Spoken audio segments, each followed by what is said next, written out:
এই জিকির করতে ভালো লাগে না, নামাজ পড়তে ভালো লাগে না, কোরআন শরীফ তেলাওয়াত শুনতে ভালো লাগে না, এরপর আপনার দুরূদ শরীফ পড়তে ভালো লাগে না, মাহফিলে আসতে ভালো লাগে না। কারণ কি? এই নাপাক খানা খেয়ে আমি আমার কলবকে এমন অসুস্থ করছি, যেই অসুস্থতার কারণে এই ভালো নেক আমলও আমার কলবের মধ্যে ভালো লাগে না, অন্তরে ভালো লাগে না। ঠিক কিনা? আমার ভাইয়েরা,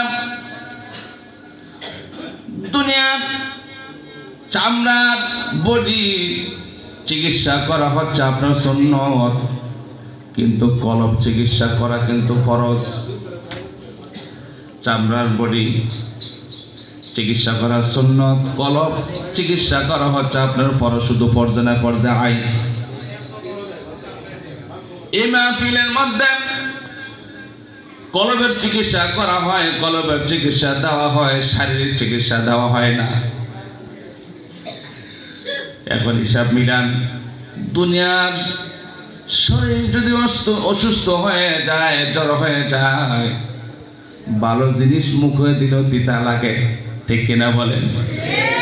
আপনার কলব যদি অসুস্থ হয়ে যায়, আপনার কলব যদি রোগ থাকে, নামাজ পড়তে ভালো লাগবে না, রোজা রাখতে ভালো লাগবে না, জিকির করতে ভালো লাগবে না, মাহফিলে আসতে ভালো লাগবে না, আলেমদের সাথে সম্পর্ক রাখতে ভালো লাগবে না, আলেমদেরকে দেখে মুসাফা করতে ভালো লাগবে না, কোরআন শরীফ তেলাওয়াত করতে আপনার ভালো লাগবে না।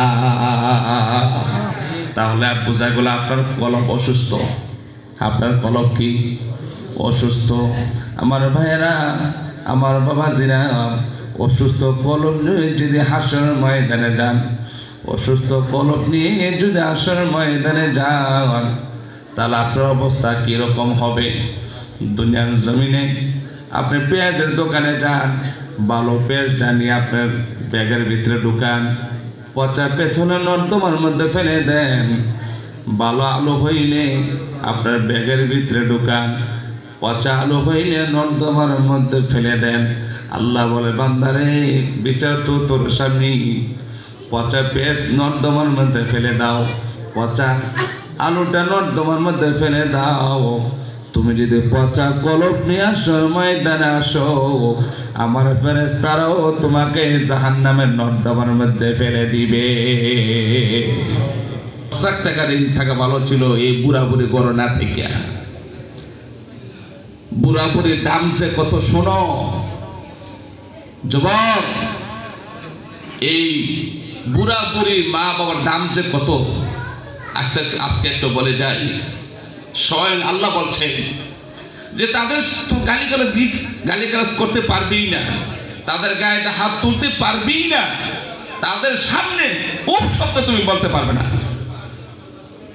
বাবা বৃদ্ধ হয়ে গেছে, সকালে খাইলে তার মনে থাকে না, দুপুরে খাবারের কত মনে থাকে না, বারবার আপনাকে প্রশ্ন করবে, বাবা তুমি খাইছো কিনা?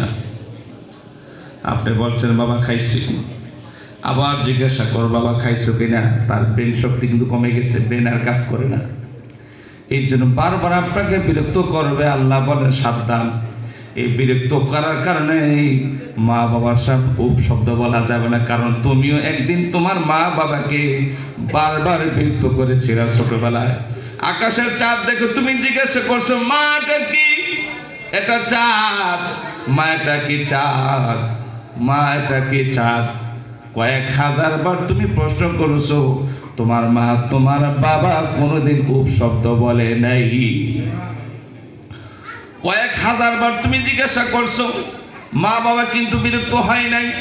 এখন মা বাবা বৃদ্ধ হয়ে গেছে, তাদের ব্রেন শক্তি কমে গেছে, এখন তোমাকে বারবার প্রশ্ন করো, বাবা তুমি খাইছো কিনা, বাবা তুমি খাইছো কিনা, বারবার প্রশ্ন করবে। তুমি মা বাবার সামনে শব্দ পর্যন্ত বলতে পারবে না। فلا تقل لهما أف ولا تنهرهما, তাদের সঙ্গে ধমক দিয়ে কথা বলতে পারবে না। আসেন এমন যুবক, মা বাবার সামনে গেলে তার মন অন্যরকম হয়ে যায়, কিন্তু নকল বাবার সামনে গেলে পকেট থেকে এমন ভাব দেখায় সে যেন একজন আল্লাহর ওলি, আর মা বাবার সামনে আসলে সে ডাকাতের পাট নেই, ডাকাতের পাট, মনে হয় সে ডাকায়। ঠিক কিনা বলেন? আল্লাহ বলছেন না, সাবধান, তাদের সঙ্গে দমক দিয়ে কথা বলা যাবে না। وَقُلْ لَهُمَا قَوْلًا كَرِيمًا, আল্লাহ বলছেন সবচেয়ে নম্র কথা তাদের সঙ্গে তুমি বলবে, সবচেয়ে নম্র ভদ্রভাবে মা বাবার সঙ্গে তুমি কথা বলবে, গরম নয় নরম হয়ে বলবে। হুজুরের একজন সাহাবী এসে জিজ্ঞেস করল, মান আহাক্কু বিহুসনি সাহাবাতি ইয়া রাসূলুল্লাহ, ইয়া হাবিবাল্লাহ, আমার কাছে সবচেয়ে উত্তম পাওনা কে, উত্তম ব্যবহার কে পাওনা? ক্বালা উম্মুকা, রাসূল বললেন তোমার মা। এরপরে সাহাবী প্রশ্ন করলেন সুম্মা মান? ক্বালা উম্মুকা। সাহাবী প্রশ্ন করল হুজুর তারপরে কার? রাসূল বললেন ক্বালা উম্মুকা, তোমার মা। এরপরে আবার তৃতীয়বার প্রশ্ন করলেন, ক্বালা সুম্মা মান, হুজুর তারপরে কার? ক্বালা উম্মুকা, রাসূল তৃতীয়বার বললেন তোমার মা। এরপরে আবার প্রশ্ন করলেন চতুর্থবার, ক্বালা সুম্মা মান, হুজুর তারপরে কামার কাছে উত্তম ব্যবহার পাও না? ক্বালা আবুকা, চতুর্থবার বললেন তোমার বাবা। তিনবার মায়ের কথা বললেন, একবার বাবার কথা বললেন কেন? তিনবার মা সন্তানের জন্য বড় বড় কষ্ট করে থাকে। তিনটা বড় বড় কষ্ট করে মা সন্তানের জন্য। এক নম্বর কষ্ট হইল 10 মাস 10 দিন পেটে বোঝা বহন করে। ঠিক কিনা বলে? সন্তান যখন মায়ের গর্ভে থাকে, সন্তান যখন মায়ের গর্ভে থাকে, যখন তার মধ্যে রূহ দেওয়া হয়, সন্তানটা আর বসে থাকে না, বারবার নাড়াচাড়া করে। নাড়াচাড়া করার কারণে দেখা গেছে গভীর রজনী বাবা ঘুমায়, কিন্তু মা জানালার একটা শিকের পাশে জানালার শিক ধরে দাঁড়ায় দাঁড়ায় কান্না করছে। বাবা জিজ্ঞাসা করেন, এত গভীর রজনীতে তুমি কেন কান্দো? মা বলে, আপনি জানেন না, আপনার সন্তান আমাকে ঘুমাইতে দেয় নাই, এমন জোরে আমার কলিজার মধ্যে আঘাত করেছে, আমি ঘুমায় থাকতে পারি নাই গো স্বামী। এই জন্য আমি জানালার পাশে জানালার শিক ধরে দাঁড়ায় দাঁড়ায় কান্দি। আমার মায়েরা, অক্সফোর্ড ইউনিভার্সিটির বিজ্ঞানীরা তারা বলেছেন, একটা সন্তান যখন মায়ের গর্ভে থাকে 10 মাস 10 দিন, এই সন্তানটা যখন মায়ের গর্ভে থাকে, এই 10 মাস 10 দিনে মায়ের কলিজার মধ্যে 4500 বার লাথি মারে। 4500 বার যুবক মায়ের কলিজার মধ্যে তুমি লাথি মারছ। আজকে ওই মায়ের চেহারার দিকে তাকায়া কথা বলো না, নকল মারে নিয়ে তুমি ব্যস্ত থাকো, আসল মার চেহারা দিকে তাকায়া কথা বলো না। 4500 বার তুমি মায়ের কলিজার মধ্যে লাথি মারছো। এই 4500 বার মার কলিজার মধ্যে আঘাতের দাগ আছে। পৃথিবীর কাউকে যদি 4500 বার আঘাত করো, কোনো মানুষ তোমাকে আপন মনে করবে না। ঠিক কিনা? 10 মাস 10 দিন আপনাকে পেটে বোঝা ধারণ করেছেন, 4500 বার আপনার লাথি মা সহ্য করেছে, কিন্তু পৃথিবীর কাউকে বলে নাই। একবারে নির্জনে মা কান্না করতে কাউকে বুঝতে দেয় নাই। 2 নম্বর বড় কষ্ট হইল, মা যখন সন্তান প্রসব করে, প্রসবের সময় বিরাট একটা ব্যথা অনুভব করে। অক্সফোর্ড ইউনিভার্সিটির বিজ্ঞানীরা বলছে, একটা মানুষ মনে হয় আর বাঁচব না, আমার সন্তানকে আপনাদের কাছে আমানত রেখে গেল। মা জ্ঞান হারা হয়ে জমিনে পড়ে যায়। সন্তান জমিনে এসে ওয়া ওয়া বলে চিৎকার করে, অক্সফোর্ড ইউনিভার্সিটির বিজ্ঞানীরা বলে এই সন্তানটা 57 ইউনিট ব্যথা দেওয়ার পরে যখন এই দুনিয়াতে এসে ওয়া ওয়া বলে চিৎকার করে, মহান আল্লাহ কুদরতি ভাবে এই সন্তানের কান্নার আওয়াজটা মায়ের কলিজার মধ্যে নিয়ে লাগায়া দেয়। মা 57 ইউনিট ব্যথা পাওয়ার পর যখন জ্ঞান হারা হয়ে যায়, সন্তান যখন দুনিয়া আসার পরে কান্না শুরু করে দেয়, এই কান্নার আওয়াজ আল্লাহ কুদরতি ভাবে মার কলিজার মধ্যে নিয়ে লাগায়।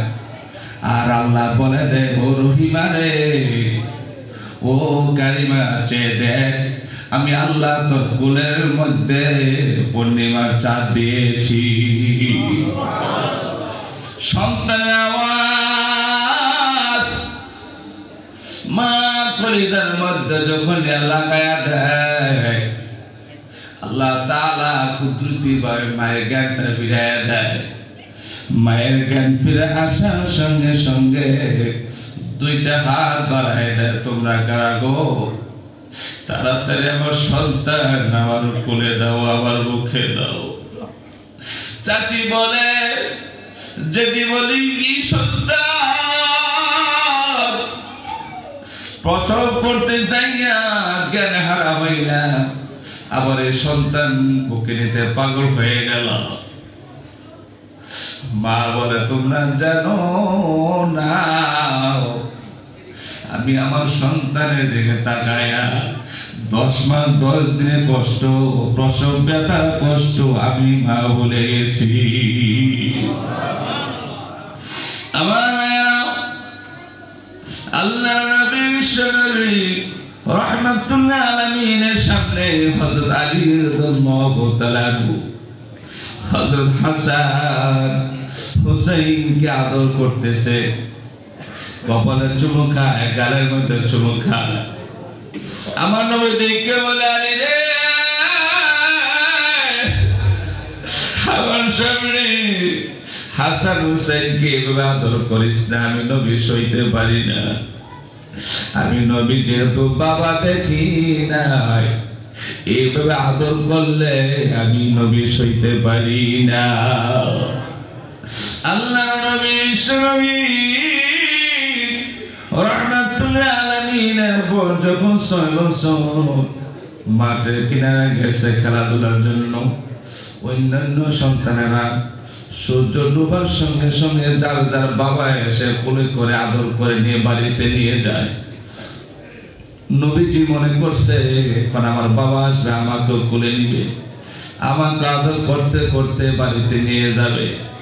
কে কার কান্না শুনে আল্লাহর নবী বাড়িতে আসে না। বেলা ডুবে গেছে, সন্ধ্যা ঘনিয়ে গেছে, রাত্র অন্ধকার হয়ে যাচ্ছে, কিন্তু নবীজি বাড়িতে আসে না। অন্যান্য ছেলেদের কাছে জিজ্ঞাসা করলো, ও ছোট্ট ছেলেরা রে, আমার সন্তান কেন আসে না? ছোট ছোট বাচ্চারা কমা মুহাম্মদ সাল্লাল্লাহু আলাইহি সাল্লাম মাঠের কিনারায় বসে বসে কি যেন ভাবতেছে আর কান্না করতেছে। মা মেনা দেরি করে না, দৌড়ে মাঠের কিনারে গেছে, মুহাম্মদ আমি বুঝতে পেরেছি তুই তোর বাবার জন্য কান্না করতেছ। আল্লাহর নবী বলে, মা গো, আমার বন্ধুদেরকে যার যারা বাবা এসে কোলে করে নিয়ে আদর করতে করতে বাড়িতে নিয়ে যায়, আমি বসে রয়েছি গো মা,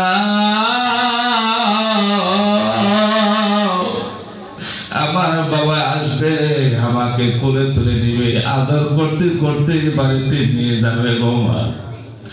মা বলে, সন্তান রে, আর আগুন জ্বালাইস না, কেমন পর্যন্ত কান্না করতে পারবি, তোর আব্বা কোনোদিন মাঠে আসবে না।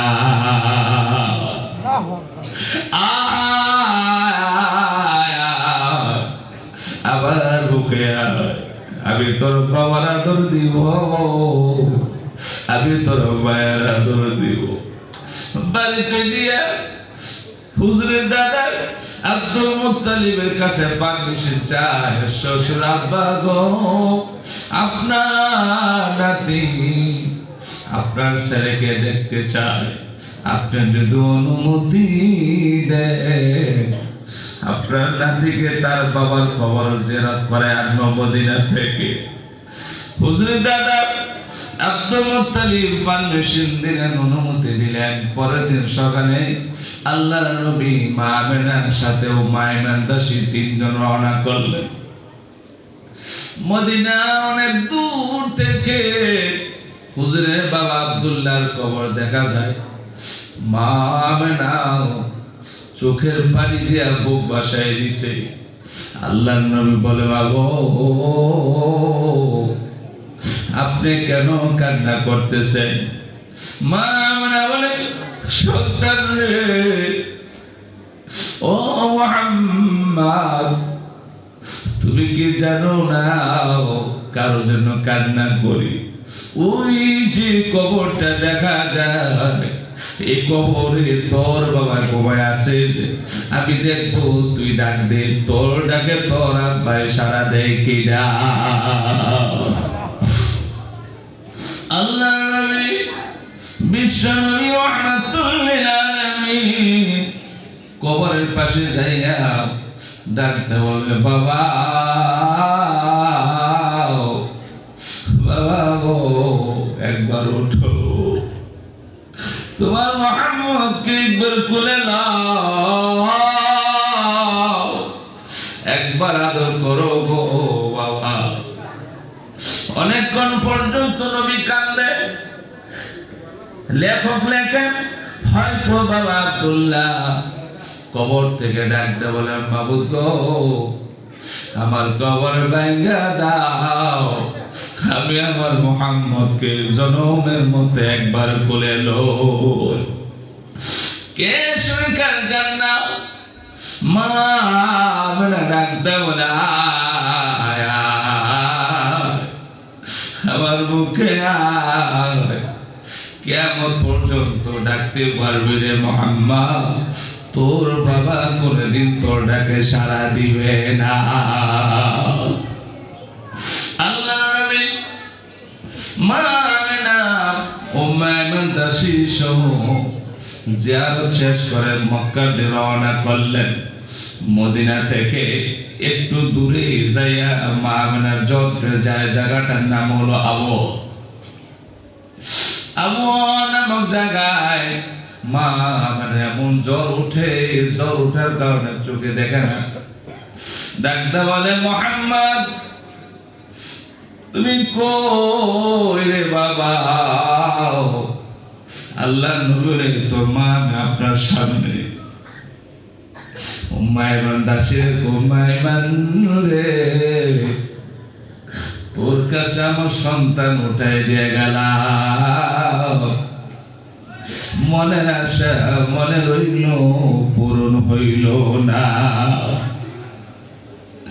এই কথা বলে মা আমেনা আবওয়া নামক জায়গায় দুনিয়া থেকে বিদায় নিয়ে গেলেন। আল্লাহর নবী মাকে জড়িয়ে ধরে কান্না শুরু করলো। মা